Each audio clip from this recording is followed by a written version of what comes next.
মাছের ডিমটা তো অনেকভাবে রান্না করে খেয়েছেন, কিন্তু মাছের ডিমের ভাপা কখনো খেয়েছেন? এই ভাপা রেসিপিটা যদি না খেয়ে থাকেন তাহলে একবার দেখে নিতে পারেন। অনেক ইউনিক হয় আর এত মজার একটা রেসিপি। প্রথমেই আমি একটা রান্নার প্যানে 1 কাপ পানি দিয়ে দিয়েছি, 1/4 চা চামচ করে লবণ হলুদ দিয়ে এখন 1 টেবিল চামচের মতো সয়াবিন তেল দিয়ে দিয়েছি। পানিটা ফুটতে দিয়েছিলাম, পানি কিন্তু খুব ভালো মতো ফুটে গিয়েছে। এখন দিয়ে দিচ্ছি মাছের ডিম। এখানে আমি কাতলা মাছের ডিম নিয়েছি, যে কোনো মাছের ডিম দিয়েই এই ভাপা রেসিপিটা করা যায়। খুব ভালো করে নেড়েচেড়ে এখন ঢাকনা দিয়ে ঢেকে 5-6 মিনিট জাল করে নিয়েছি। দেখেন কত সুন্দর হয়ে গিয়েছে।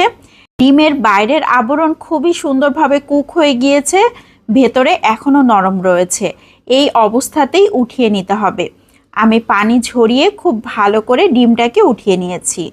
ডিমটা ঠান্ডা হবার জন্য রেখে দিলে ভালো হতো, কিন্তু আমার হাতে খুব একটা সময় নাই, এই জন্য আমি গরম অবস্থাতেই এভাবে কেটে নিচ্ছি।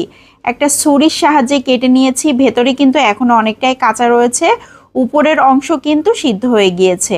ডিমটা এভাবে সিদ্ধ করে নেওয়ার কারণ হচ্ছে আমি যখন ভাপাবো তখন ডিমগুলো একদম ঝুরঝুরে হবে, না হলে ডিমটা কিন্তু এঁটে যায়, তখন আর খেতে ভালো লাগে না।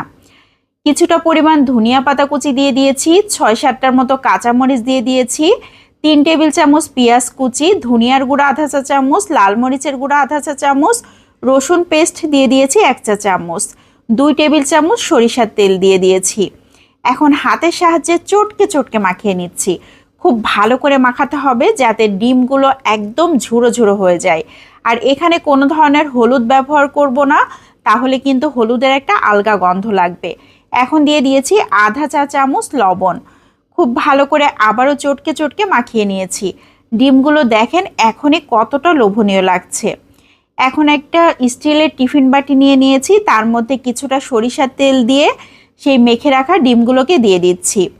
উপর থেকে দিয়ে দিচ্ছি কয়েকটা কাঁচামরিচ। এই কাঁচামরিচ থেকে খুবই সুন্দর একটা স্মেল আসবে। এখন বাটির ঢাকনা লাগিয়ে দিচ্ছি। এদিকে আমি পানি ফুটতে দিয়েছিলাম, পানি ফুটে গিয়েছে, তার উপর একটা স্ট্রেনার দিয়ে বাটিটাকে বসিয়ে দিয়েছি। এখন ঢাকনা দিয়ে ঢেকে রাখছি।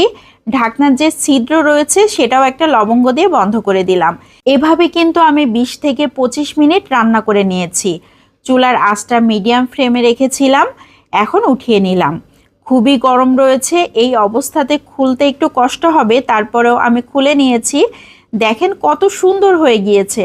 ডিমগুলো কিন্তু একদম ঝুরো ঝুরো রয়েছে আর খুব সুন্দরভাবে কুক হয়ে গিয়েছে। আমি তো আর লোভ সামলাতে পারছি না, এই জন্য গরম গরম ভাত নিয়ে বসে গিয়েছি।